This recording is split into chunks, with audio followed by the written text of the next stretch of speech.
welcome to the Science Faction Podcast, where science meets fact meets fiction.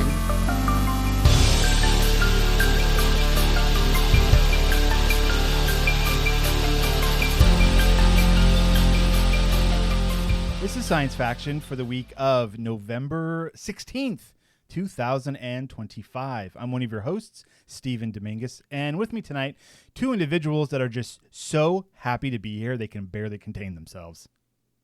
I'm Benjamin Daniel Lawless. I'm Devon Kraft. Devon, you are just like a stone, just solid, same every time. How's it going, guys? Yeah. Yeah, doing all right, y'all. It has been raining quite a bit here, in California the last couple of days, and it's been a very busy weekend. In our neck of the woods, we had a parade, the Fall Colony Days parade. Were you there in our little burg? Yeah. Where? Well, all right. So, because I was there too, and I didn't see you. Yeah. You didn't. Did you see my wife and my son though? Oh yes, I saw them. Okay, yeah. So I attended with them until I had to leave in order to run my third Saturday poetry reading. Okay. Which I do every third Saturday. So for those of you at home taking notes, poetry trumps parades. That's the order of P's that you should follow. Go ahead. When I'm running a thing, and it's very important. I try to keep it. It's very important. It's important to me. It's important to a few members of the community that I serve, and of course, yeah. So, but the kid and the wife, they were working on doing the junior roller derby team at the parade, and we didn't know until the last minute if anybody was going to be, like, anybody else from the team was going to be walking it. And because it was really coming down pretty hard then, and so much so that, like, this also was like fall festival for our town, and like most of the rides were shut down due to the rain. Well, yeah, they had them up. It was ridiculous. The whole thing should have been canceled. Yeah. Should have been, but it wasn't. But rain or shine, it happens. So this is what happens when it's rain or shine. My oldest was dancing in the same parade, nice. And so we had to with the school or for her school. It was their cool. They had a dance like a walk and dance in the parade. So we get there, we get her all set up. We find a spot right there at the beginning because there was like nobody out there. It was raining, and look, Southern California rain is not the rain you're thinking of. Yes, it's raining, but the people here just freak out because it's never raining. It's made of acid, according to the population here. We cannot handle it. It should not be a big deal, and somehow it is. So we asked one of the volunteers. I was like walking around, like, "Oh, thanks for coming out." We're like, "Yeah." Like, "Hey, how come this wasn't shut down? Like, why are like as we're in the rain, umbrellas, and we're getting all wet?" And she was like, "Hey, we already paid for this to happen, essentially, like to shut down the roads and permits and like all this stuff. So like things had already been paid, and there was no going back. So it was like either way." We've spent the money, so if people want to come out, we might as well do it. Yeah, I guess it's it was a big deal when it was preempted by a global pandemic, and so they're like, it's a little bit of rain, and like us Californians are like, you don't understand, it's rain. It's rain. Water's falling from the sky. It's unholy. It shouldn't happen. Devon, how do Texans handle rain? I mean, we get some pretty bad storms. So I think fine. I think they're used to it. Right. So, yeah, but I mean, whoa. Hold on. What? He said they. Devon, you're one of them. He said they do okay. You are a Texan, sir. Yeah. Gotta say we. We. Oh my gosh. I remember when the storms happened, and you had like trees falling on your house and stuff. Those are ice storms, though, right? That's a little different. Yeah, that was during the winter, and that was ice. So we Yeah. get snow, just a little bit of snow sometimes during the winter. But during the summer we get crazy storms that have tornadoes, and then during the winter, every other year or so, we get some really bad like freezing weather. With that ice storm was something else. That was crazy. It snowed here. Was that last year or the year before, Ben? For like 5 minutes at midnight or something one day. It was a couple of years ago. It was back when the world, where we thought it was kind of ending, but it hadn't gotten to be our current apocalypse. It's always it was like something, 3 or 4 apocalypses ago. In millennial years, about 20 minutes. In regular time, a couple of years. I mean, since then it's been raining a couple of times now. Just I don't know. Can't keep track. All right. So, Ben, are you ready to talk about it now? Yeah, I think I should. So, everybody, about a week and a half ago, we said goodbye to my good dog Orion after almost 10 years with us. And back in June, we were told, hey, you got maybe 2 to 6 weeks with him, and we got 4 incredible months with him of late stage kidney failure. And brutal. Yeah, but it kind of made me start to think a lot about how my entire life has gone the last several months, and how when you're in it, sometimes you don't quite recognize what's going on, and you kind of come out of it and you're like, oh wow, that's that was crazy, and not sustainable. And so it's kind of interesting now, but kind of trying to figure out like, okay, well, what does rest look like? Well, now that I'm not, doing medical stuff from 5 a.m. to 10 p.m., and being kind of concerned every time he shifts, if this is like, oh, is he going downhill now? It's been interesting kind of coming out of that. So I thank you guys for continuing to bear with me as I've been probably a little bit a seething pile of neuroses. No, even more so than usual.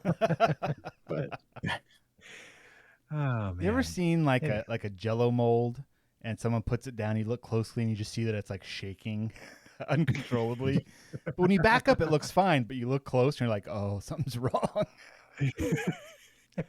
Then I have news for you. I've been definite Jello mold lately for sure, and not like the cool T1000 type of Jello mold. This is not a something else. Lex about to take a bite, but the Velociraptor's coming Jello. No, this is much worse. No, yeah. No, this is like not quite Secret World of Alex Mack type Jello. Like, oh, you did it. You won the reference war. I don't understand that one. Oh man, raise your hand if you do, unless you're driving. Oh, then raise them both and kiss your ass goodbye. You can die happy. All right. Well, Orion was a good boy. He was, for those that don't know, or this is their first episode, or it's been a while or whatever. He was a black lab. And if you know black lab energy, then you get it. That was him. Yeah. Except he had one eye, which I really think you guys made a critical error in naming that dog. And it should have been, and I'll die on this hill, you should have named him Nick Fury, because oh yeah, come on, Odin. Odin? No, Nick Fury, man. Yeah, that's good too. Or just Fury, like, oh, this is my dog Fury, and they're like, why, he's got one eye? Was he fighting? He's like, no, well, Shield, and then you see if they get the reference or not. Oh man, he's putting together a team. I wonder when we're gonna see Nick Fury again. You know? Oh, Samuel L. Jackson loves the paycheck. He's unapologetic about it. He's like, this is work. If they're gonna pay me to go say some stuff, I'll do it. This is my job. So anytime they ask Nick Fury back, he's there. So just be content to know that there's never a missed opportunity to see Nick Fury. If there's an opportunity, he's there, man. That's very good. What I love about Sam Jackson. Ooh. Him and his crazy eyes. So this week, is it this week? I'm pretty sure it was this week. There was another trailer for Fallout Season 2, Amazon Prime, and showed a bunch more stuff.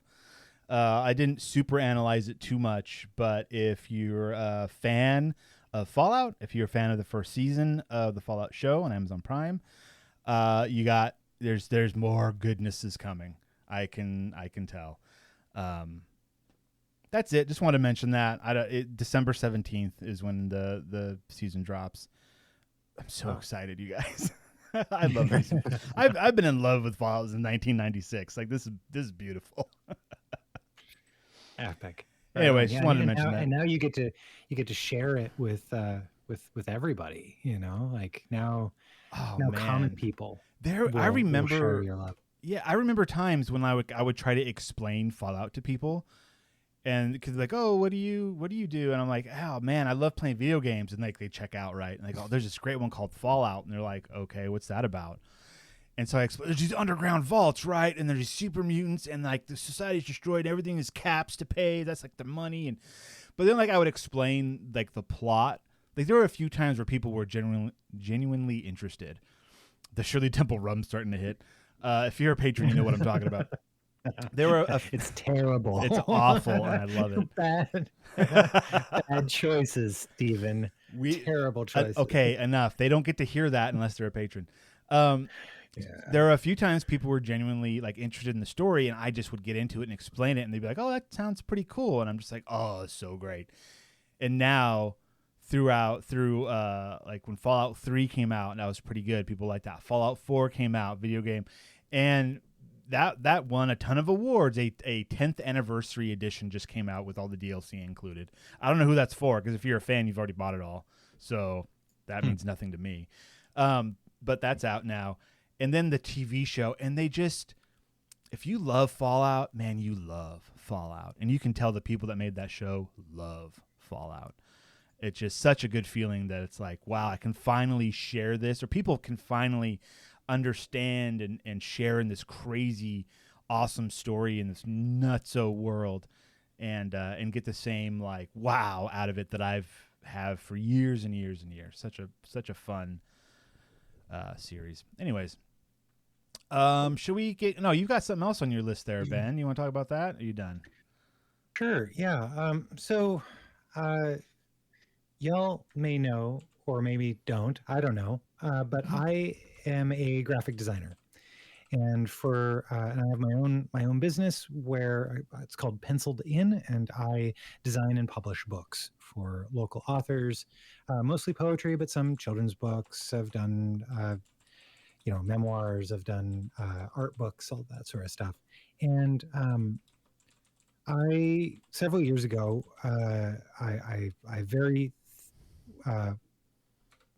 I was very happy to get away from Adobe and their Creative Cloud $50 subscription a month. Ugh. And yeah, I hate homes made out of mud. Okay, yeah. Sorry to derail. I had like the 3 brain cells I have left. I had to kind of connect the dots there. So thank you. That was good. That was really good. Thank you. So I ended up across a lot of different software packages. I ended up going with Affinity, the Affinity collection, which is designer, publisher, and photo. And they've been great. Like you pay for them once, and they're relatively inexpensive. And it was like, this is exactly what I want. In fact, some of the things that they did for my purposes for laying out books made things go a lot quicker than Adobe's InDesign and that sort of stuff. Well, Back at the beginning of October, they put out a little like teaser. They said, "Hey, October 30th, something big is going to happen." Now, about a year ago, they were bought by Canva, and What's that? That's just but another they company?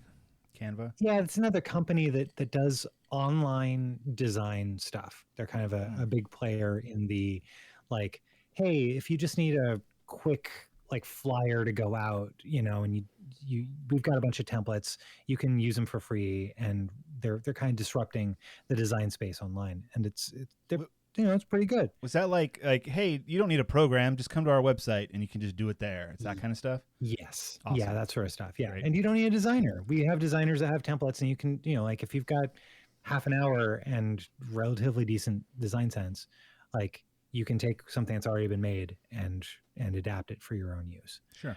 Which and they've had a lot of great success with that. Well, they bought Affinity, and they put out a little message that said like, hey, we're not going to screw this up. Like we're always going to have we're never going to have a subscription model. We're always going to have like our feet in the like you can buy the software and have it forever. And that's we're never going to stop doing that. Well, here's a year later, they removed the links to purchase the apps, and then said something's coming October 30th. Now, the Affinity, the Affinity fans out there were like up in arms. They're like, oh wow, and who else? Like 3 other guys. At least. And I wasn't even posting anything. I was just going like, yeah, this is kind of weird, like whatever. Turns out that they're going all free. So you can download, instead of 3 apps, there's now only 1 app, and it has a bunch of new features, and it's all free. And the entire idea, you're wondering, how do they make money? Well, because they're Canva, they're trying to encourage you to have a Canva premium subscription. If you have a Canva premium subscription, then you get certain AI powered features in the app, but you don't need any of that stuff that wasn't in the app before.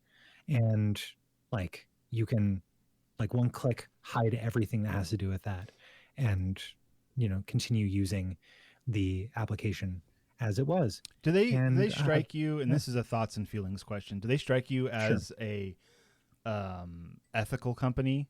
Like, no, like they're going to be like, oh, everything's free except if you pay us, you get the AI nonsense. And then like one day you're going to open it and it's going to be like, sorry, we took away the pencil tool and we put that in the subscription model. So sorry. Or even, I mean, I don't know. Like I honestly don't have high hopes for the long-term game for it.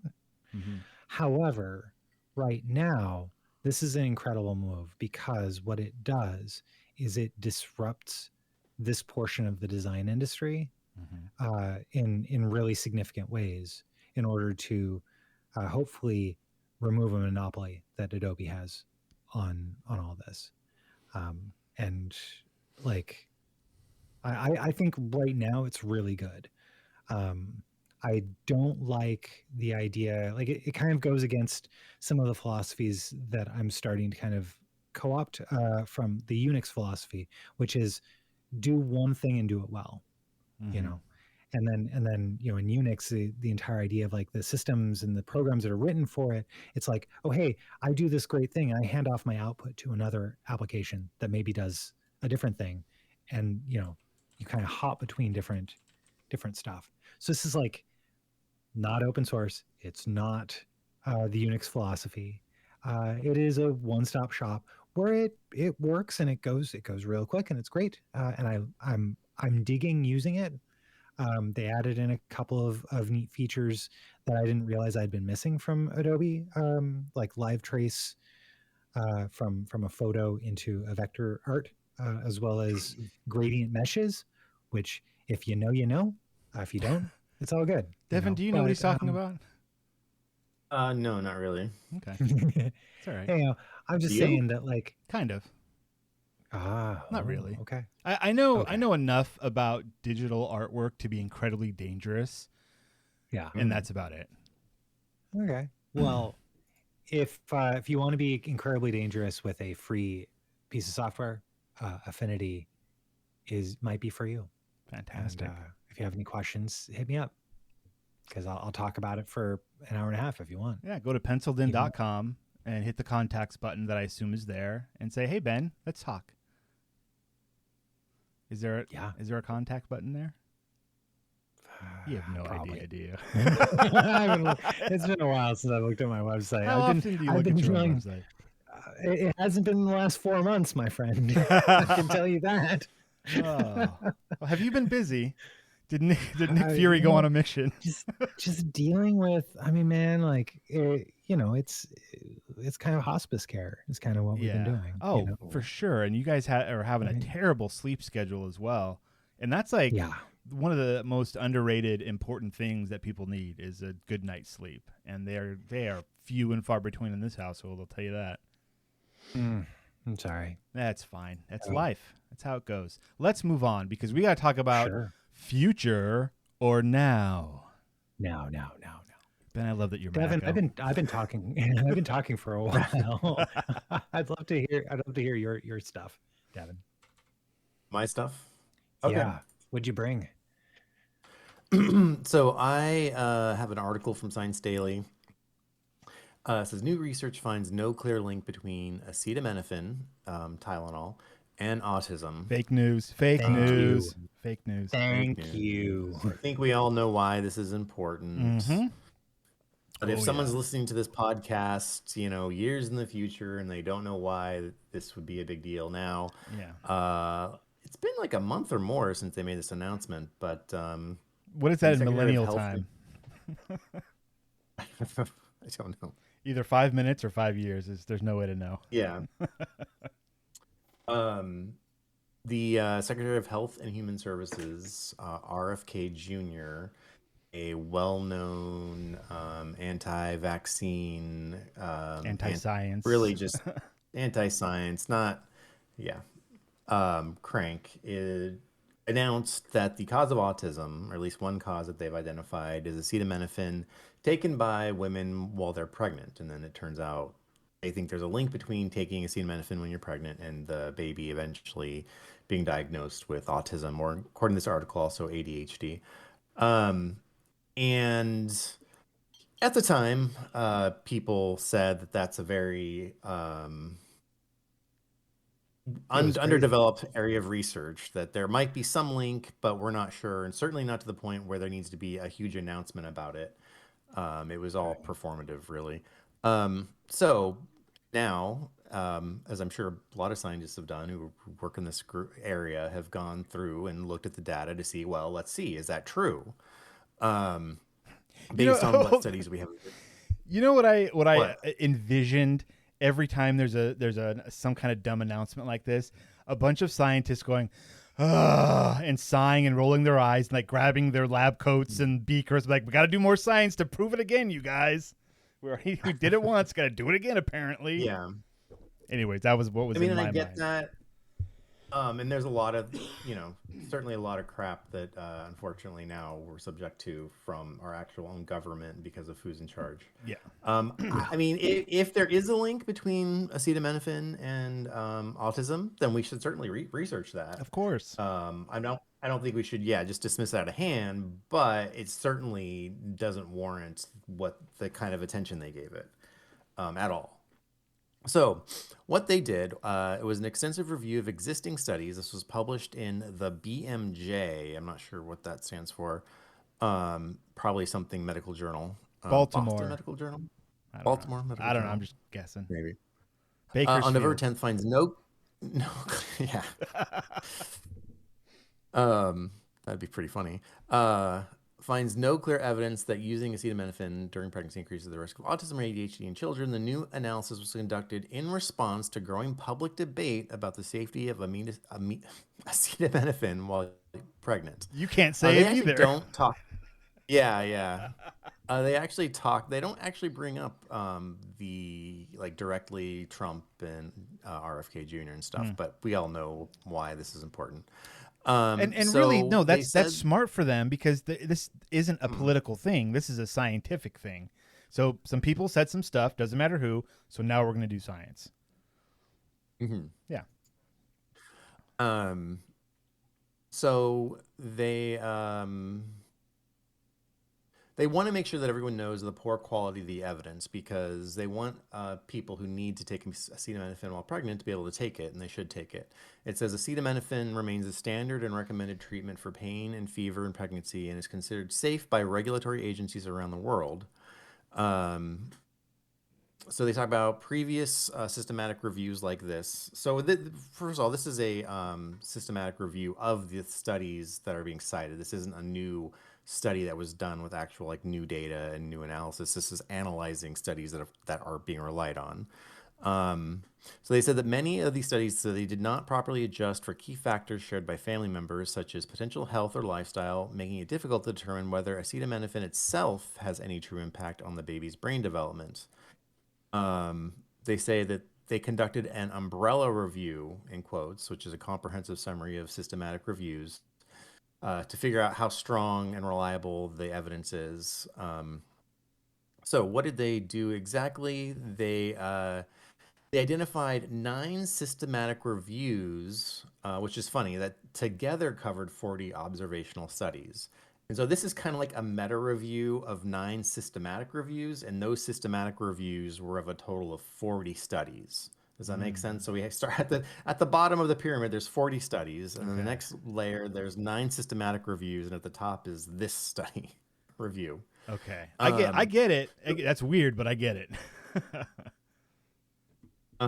It said that so 4 of these 9 studies included meta-analysis, a statistical technique that combines data from multiple studies to produce a more precise estimates of effect.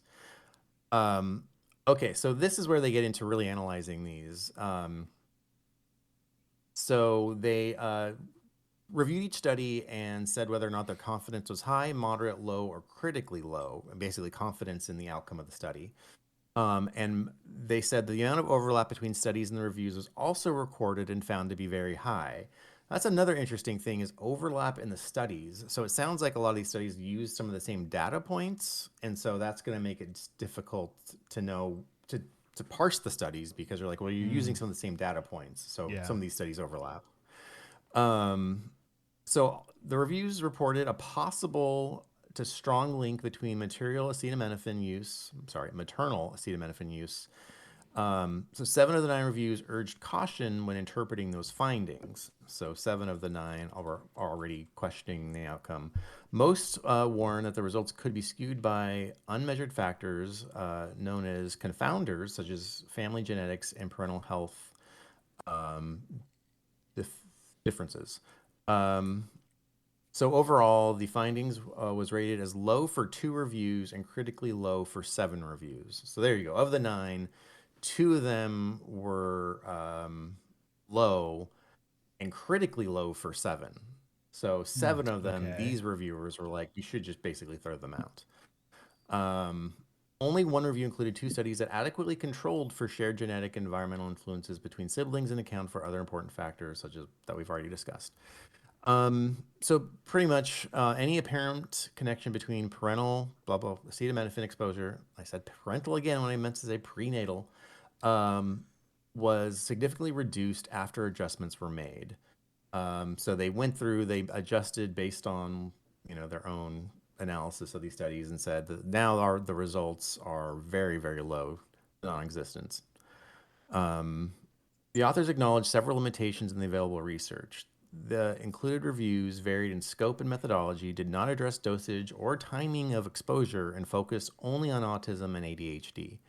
Did not address dosage or timing of exposure. I mean, without that information, I'm not sure how you can say anything or do any analysis. How much did you take? I took one pill during my entire pregnancy. How much did you take? I took a bottle an hour. Like... So it says, even so, the new overview brings together all relevant evidence using established quality assessment methods. It highlights that the authors describe as the lack of robust evidence linking acetaminophen use in pregnancy and autism and ADHD. So basically, just that whole idea, at least there's no evidence, no good evidence to support that connection. So certainly no reason for there to be any change in policy or to make any announcements about that we know what causes autism. I mean, I understand people really want to know what causes autism because it affects a lot of people's lives, and certainly we want to know, but let's figure it out and actually know what causes it. And is it even something that is caused? Like we, one of the big kind of discoveries, if you will, recently is that autism is a spectrum. You can have a little bit, you can have a lot. There's different types, but it's all kind of tied into similar things. So what if there is no person that doesn't have it? You're just extreme on the end where it just never really presents, but there's still the possibility there. Like more research is needed. I think yes, I get what you're saying. Maybe we're all on the spectrum, and being on the spectrum is just a part of our psychology. Yeah, just have a new definition. I don't think that's necessarily correct. Because you can identify why people who are specifically diagnosed with autism, why they are diagnosed. They certainly do exhibit behaviors that seem to be out of the ordinary, for what we expect to be ordinary. And every effect has a cause, just in a purely material world. So even if their brains develop differently, something caused their brains to develop differently. Whether that difference is we should care that it's good or bad or whatever, like being on a spectrum, there is a cause. There's an effect. There must be a cause. Let's identify it. And if we decide for some reason we shouldn't modify that cause to change the outcome, then that's one question. But from a scientific and medical perspective, we should at least identify the cause. And most likely, I would think that if you could identify potential autism risks and there was a way to say, well, I don't want my child to have autism, can we make a change, whatever genetic changes in utero to prevent it? I think most people would make that choice, would choose to do that. Yeah. But that isn't to make any kind of comment on the morality or Right. the value, the value judgment of someone's life who lives with autism or is. I know there are very particular ways of saying that. Who is neurodivergent? Neurodivergent. Neurodivergent, yeah. Or neurospicy, as I like to think. Neurospicy. I've heard that a lot lately. Yeah, I've heard that. Yeah. Yeah, but I mean, like, yeah, definitely. And I mean, I think there's also like your idea about like, oh, would you think that most parents may choose for to adjust the child in utero to not necessarily have a propensity for these things.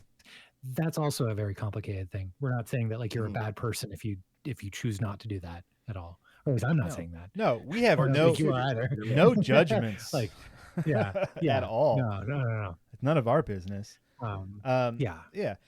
Like it's curious. Like I want to know so bad. Like if there is a cause, like what is it? How? Because if I don't know where I'm going with this. I'm sorry, guys. We can move on.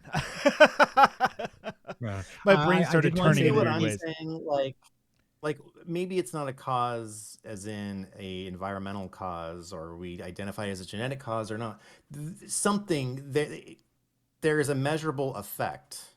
There has to be a cause. Well, whether we're talking about autism or anything, there's got to be a cause. I mean, like think about the first people that had blue eyes, right?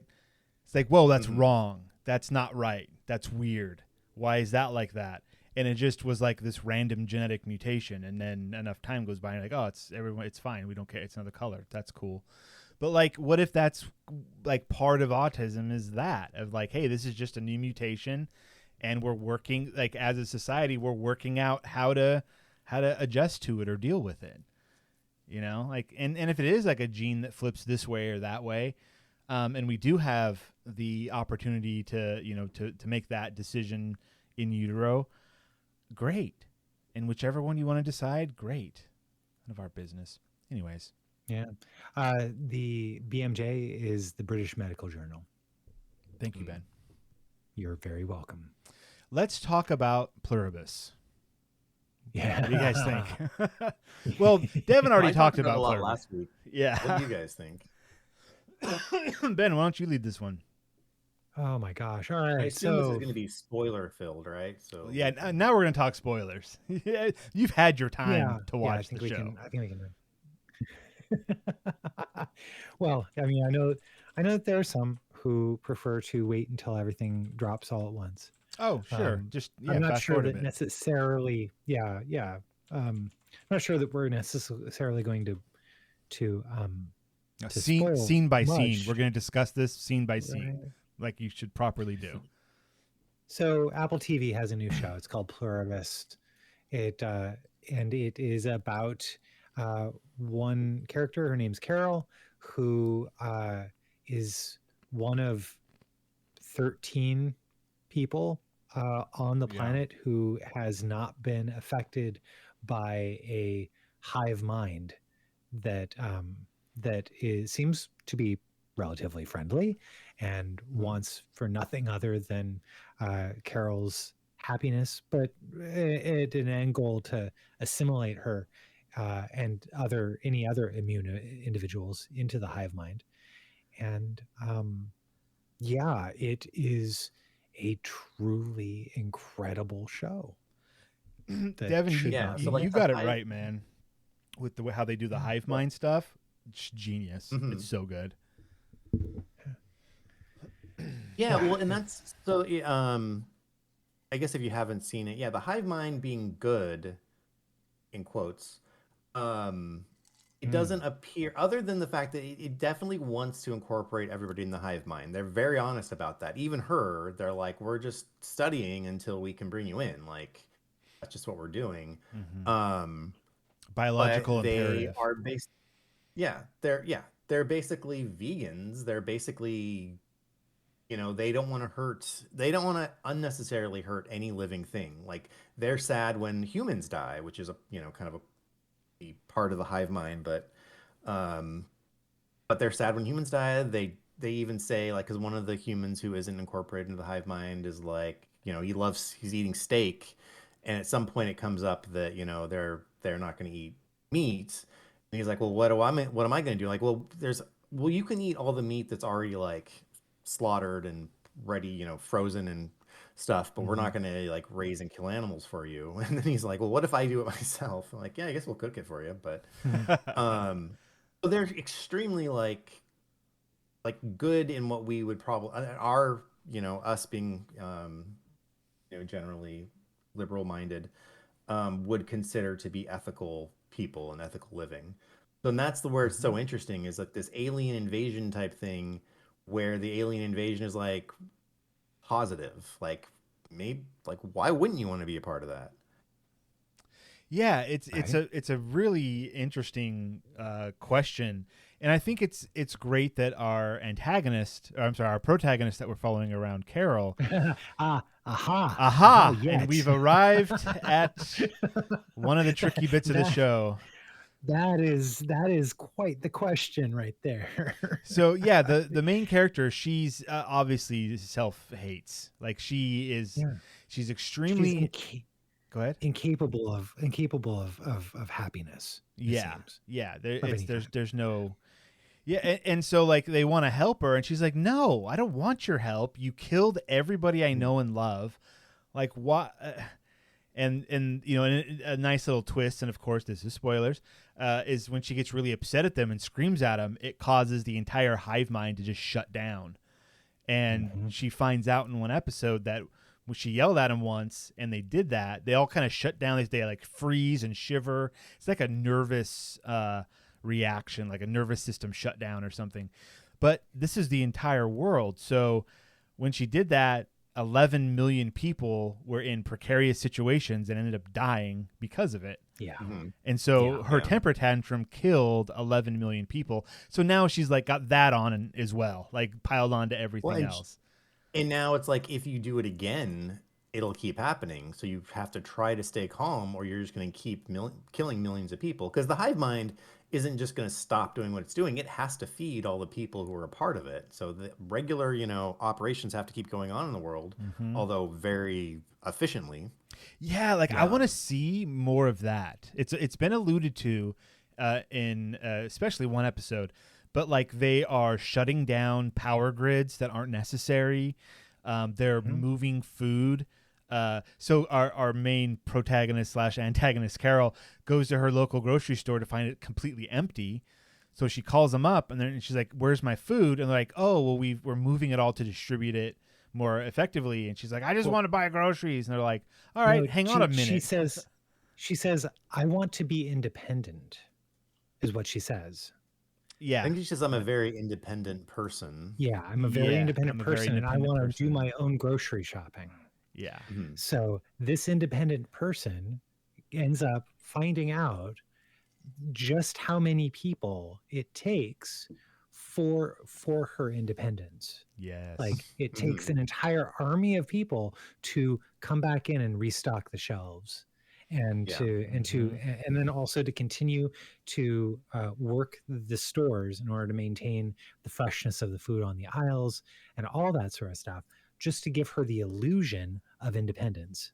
Which now that is one of the central tenets of of things that like makes me think about like, well, how independent really am I in this society? Oh, not at right? all. Yeah. Not at all. I am dependent on so many things and people and circumstances, and like there is like we are all living on the backs of on the shoulders of giants, but like we're also completely unaware of how much we depend on others and how inefficient being that alive in is. society.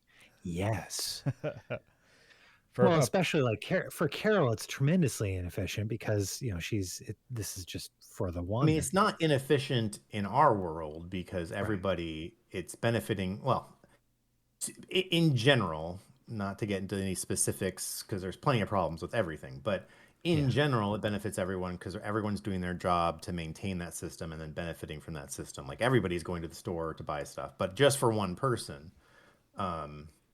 yeah, it's insane to see how much it would take just to keep that person happy like that. Just to be clear, Devon, not everybody is going to the grocery stores. That's been in the news a lot lately. There's some people, their benefits they no longer have. That's why I said in general. I wasn't I'm saying there's plenty of problems with the way the system works, but in general, the idea is that having all these people, because it wouldn't just be her benefiting from this; it's all of us benefiting from it. Yeah. No, I totally get you. In an ideal world, right. And so that's interesting because it appears that this hive mind is crafting an ideal world for them, for a hive mind.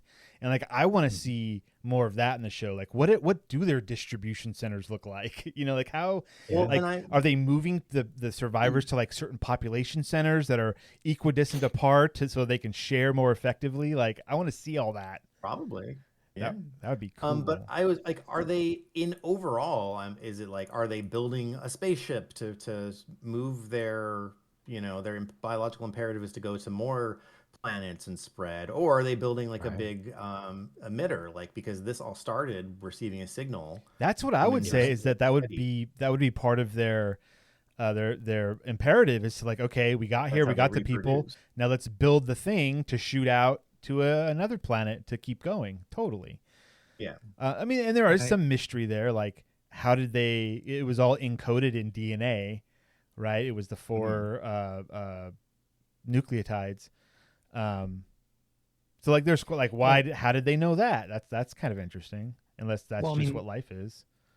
The thing is here is that this is like for all of Carol's complaints about not living in a situation that she didn't choose, none of the hive mind are in a situation that they chose.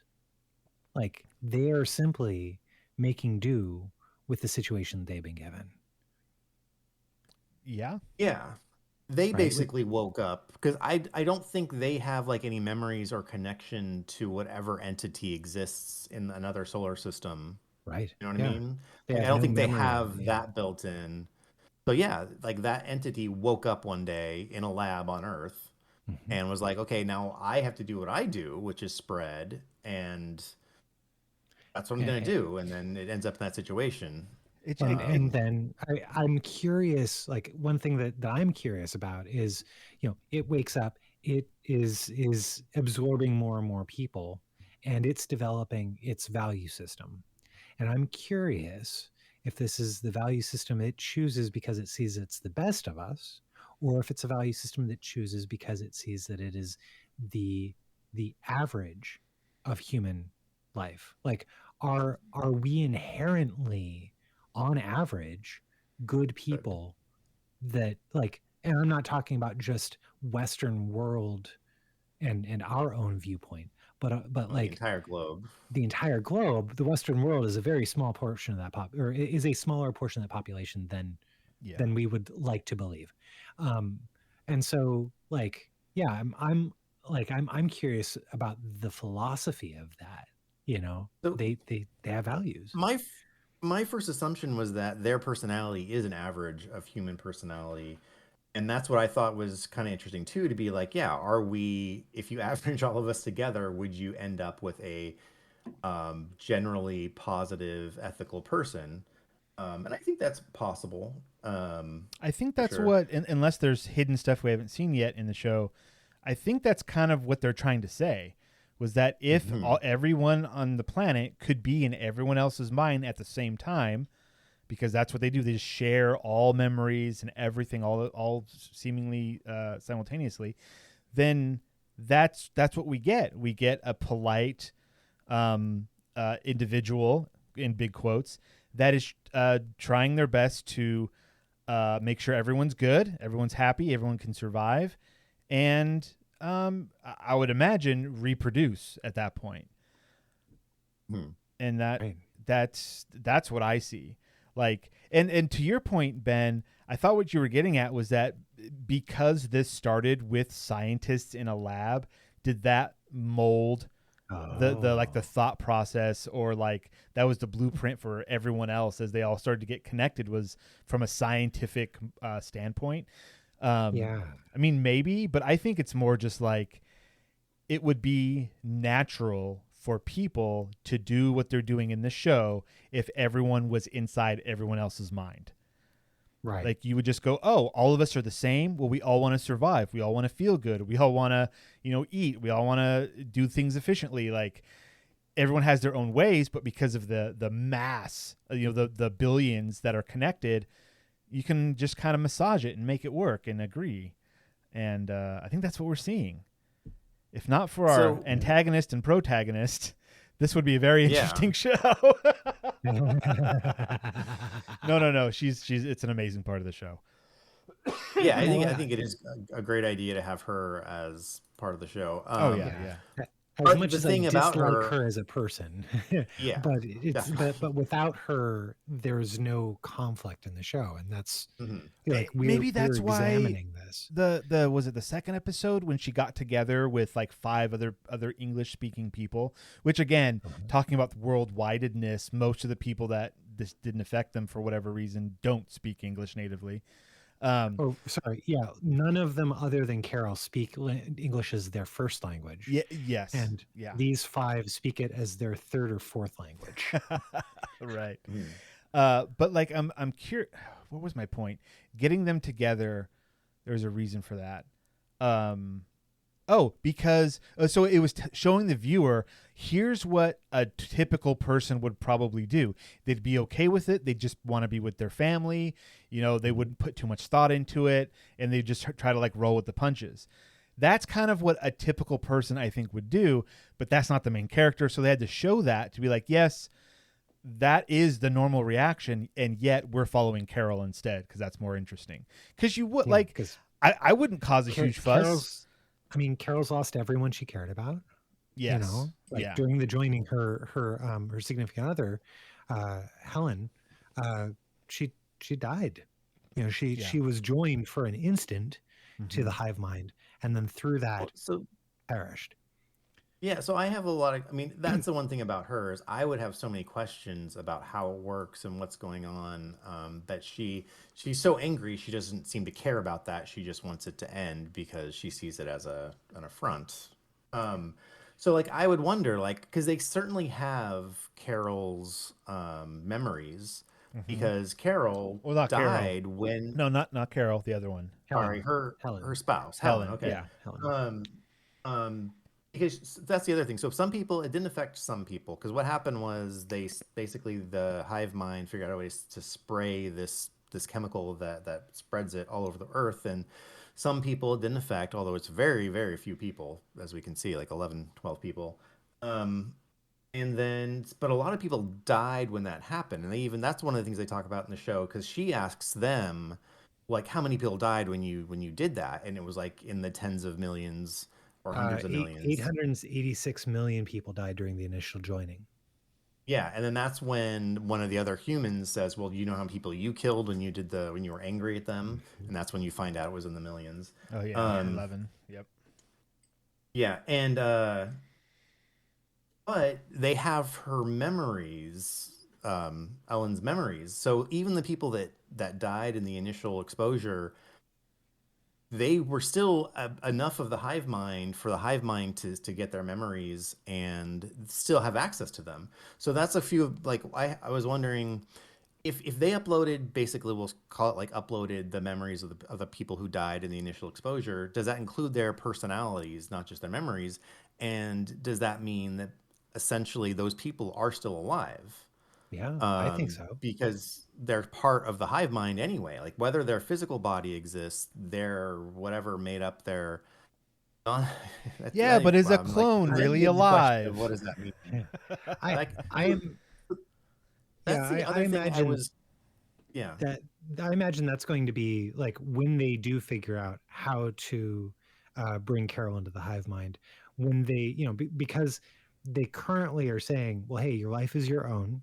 This, if we're going, and they're kind of implying that if if they get the ability to do it, that she will have a choice in the matter about and I imagine that kind of one of the last things that they're going to try to do is say like, well, hey, you can be with Helen, Oh yeah, with that's all of her that's the memories. ace up their sleeve for sure. Right. Because she tells So them at one point okay. like, forget everything about Helen, and they don't really say like, okay, yes, we will. I mean, they So can't. that's what it seems How like. could Yeah, any of us? yeah. Forget who Right? you are, Ben. Like, Do it. Like what? yeah. Like I can't forget Orion. No. He was with me for 10 years.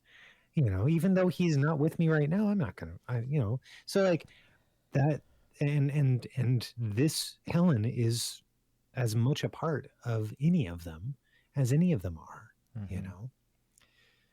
Yeah. So it's just. So Um, well the other thing about the way it physically works, I would think the most logical way for it to work would be that if the physical being is alive, you have access to their memories and everything they know because the where that is contained is still in their head. It's just connected to the hive mind. But by having the whole concept of what I'm calling uploading, where as long as you were connected to the hive mind before you died, your again your memories, or are we going to go further into like your essence? But I anyway, would is that it would uploaded? it would be everything, right? It would be what they could record. I would imagine is like the position of all your neurons, right? Like so, it's everything. It is you that is then spread upon all the rest. That's how I see it. Like it's that What whole does that person, your mean? whole psyche. It's like a everything that you like your feelings, your thoughts, your emotions, all of it come from your brain, and your brain's in a certain physical position. And so Uh-huh. like that's how I see it. Like if you could get that physical position copied, well then you can make a copy of yourself. Well, see, okay, and that's what I'm getting at is that that whole process would seem to be something much bigger and separate from what they are doing. They are basically once you inhale whatever it is or inject it or kissed it into your mouth, you become part of the hive mind. Yeah. I don't think the physics of it is that important. I That's don't the think that's what sci-fi the point part of of the the show show. is. Yeah, it's whatever. Yeah, I don't think that they're really going to get into that because it's not really necessary. I mean, she No. might ask, the main character might, once she kind of accepts it more, might ask about like, well, how much of Helen is really in there, Yeah. and we might get some insight into that. But I think it would make more sense um, just if you were connected one if your physical body was still alive, your brain was still alive, that they had access to everything like they do. But once you die, you're no longer part of the hive mind, just because the material they have to use as processing, to use as storage, is our brains. So I would Mm. think, because now it's more of a networked situation where as soon as you're connected, now who you are is now diffuse over everything, kind of like, more of like an internet, a network Yeah. of things. Yep. But that's so much harder because it's like all that, first of all, exists physically. Again, then there's the step of the metaphysics of like souls and what it is to actually have a consciousness and where that comes from and what happens to it when you're incorporated into the hive mind. But I just feel like it makes so much more sense to be like, okay, well, once the human dies, we no longer have access to their memories because that was still contained physically in their head.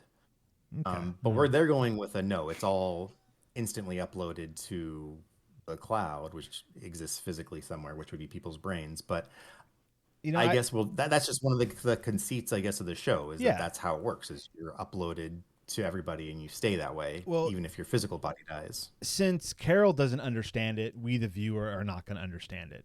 And I think they made a point of kind of saying, "Hey, we're not ever going to talk about this," because she repeatedly asked if there's any other scientists or any doctors, anyone that knows anything that are still around, and they're like, "No, no, they're all in here now."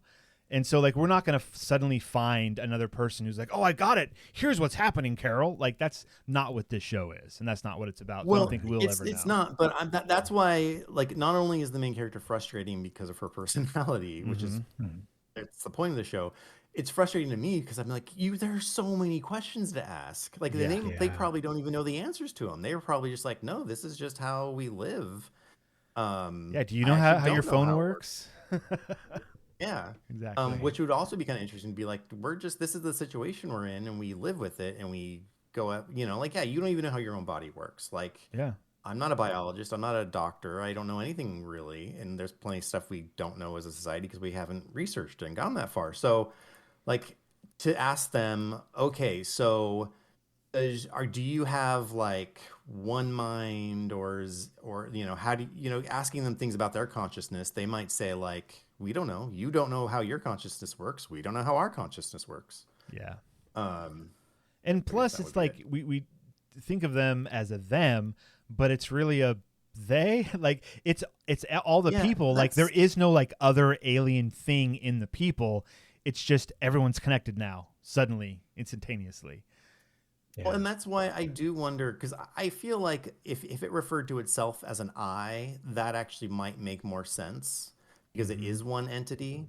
But it's just kind of more interesting to say we. But that's why the questions would be like, okay, so how much of your inner world, um, your qualia, how much of that is from a singular perspective? Like, how would you describe how it feels to be you? Is it one single person thinking, and you have memories of that because you have the memories of all the people on Earth who've that's been their whole lives, so you know how that feels. Now compare how you feel now.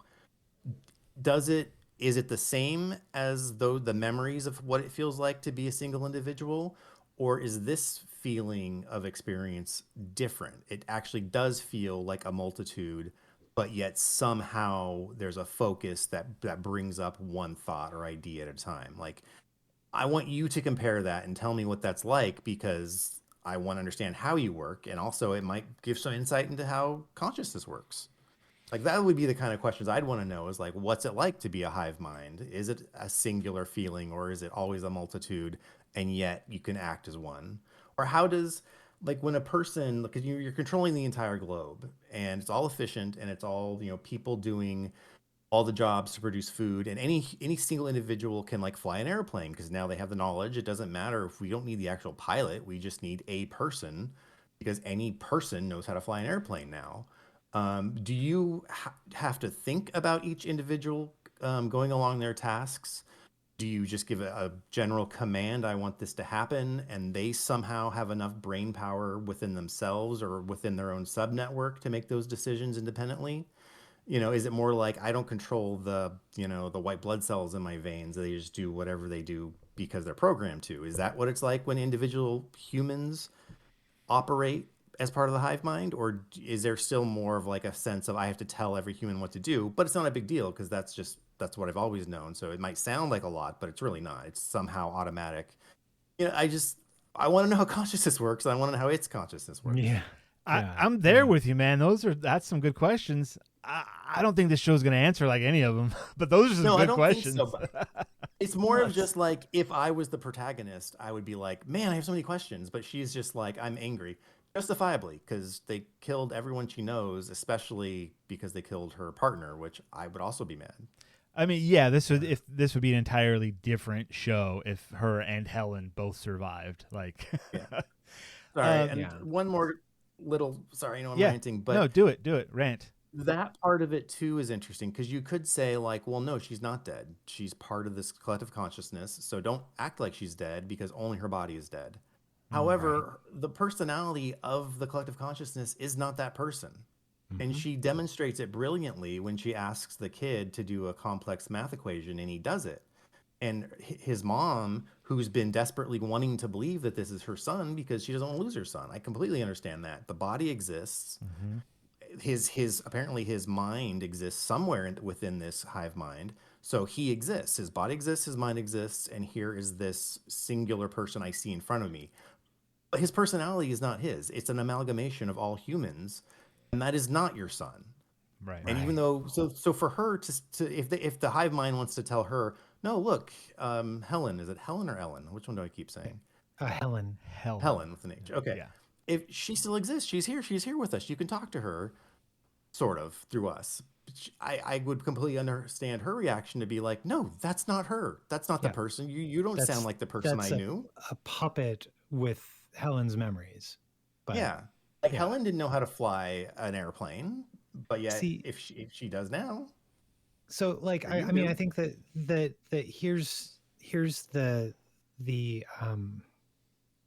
real portion of it, right? Is that Carol is angry, right?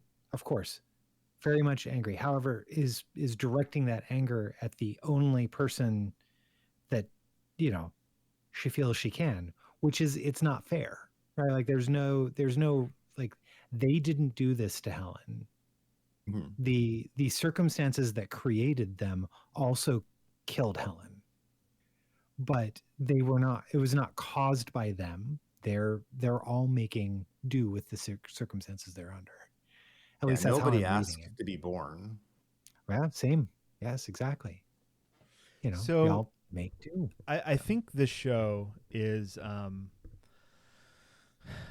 What if the internet was nice? So have you guys heard the theory about the internet with this show? No. That essentially this hive mind is like an analogy for the internet. Like she wants food, suddenly all the food appears, right? She wants to be left alone, she can turn them off. Like you can ask them any question and you'll get an answer. You can order a grenade and you get a grenade, right? Yeah. Like it's like this level of connectivity that we have that we are not responsible about. And like, she's kind of going through that, like, especially when she asked for the grenade and they're like, here's a live grenade. You asked for it, I guess. Like it's that disconnectedness with all of human knowledge, right? It's all there, but what do you do with it when you say you can have everything? So there's like questions like that once she gets over herself in the show, like has some personal growth, maybe not this season, maybe a future season, it would be really cool to see different ways that she tests the system. Like, how does this work? And she kind of started doing that with the grenade thing because she was like, would you give me, a bazooka?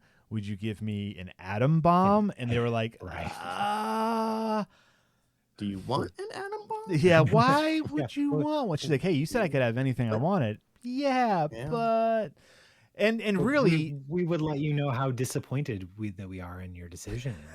You know, because yeah, depending on where you detonate it, it would either kill a big chunk of the hive mind, or nothing at all. Or, just a little bit. How much would that matter to that now organism? Well, but that organism is also feels empathy with animals. So detonating it pretty much anywhere is going to kill. Oh, true. I didn't plenty think about of that. things. Yeah. Yeah. they would not be a society that would have created an atom bomb. Yeah. Yeah. They just merely have inherited the atom bomb. Mhm. Inheriting the That'd be atom interesting. bomb Like, is a good you title. think they would probably just dismantle them? I mean, they probably are, right? Yeah. Like, but if she asked for one, they're gonna be like, "Oh, we gotta build one again because she asked for it." I mean, at what point are they At like, some point, like, they hey, should be- we're telling her that we're making this for her, but we're not, because we've almost got the serum ready to inject her, so we're just gonna lie. Well, or will they? Or will they actually live up to their values and say, "Hey, we will give you the choice that was denied us, and we will respect, even if you make a choice we don't agree with, we will respect it." Will they? Yeah, that's the question, and maybe that's what we're gonna get in the upcoming weeks. Guys, we didn't talk about enough stuff this episode, but this episode has gone on long enough. Yeah, we can we can talk about this other stuff another time. Oh, for sure. We're not even gonna do book club. We're pushing that to next week. We're over an Oh, heck hour. yeah. We didn't take a break, so let's take a second to thank our patrons. Ben, do the thing. Hey, and a big thank you to our patrons. That's Renee and Josh. You guys are great, and you heard a lot of emotions earlier this episode from me regarding what Stephen was putting into his body. And, we dove into grenadine lore to try and figure this out, and we couldn't come to an agreement. So is what it is. I still think it's monstrous what you're doing. It's terrible. All right. So book club, we didn't do it this week. So for next week, City Grown from Seed by Diana Dima. It's a short one. Yeah, it's really short. You can read it within 5 minutes. There's a content warning, domestic abuse, domestic violence. So keep that in mind. Links are in the show notes. Yeah, you can listen to the podcast. It's about 15 minutes long, and it's great. There you go. So yeah, we're gonna call it here, and I hope everyone comes back next week, and we might just talk about the Steam hardware announcements. I don't know, or other science. Okay, Devon, do you have any final thoughts for us this week? Keep them short if you have them. I don't. No, it's disappointing. Oh. Ben, that little tiny there was so much emotion in that. Ben, do you have any last words for us? You know, one of my friends told me she didn't understand cloning. I told her that makes two of us. Good night, everybody.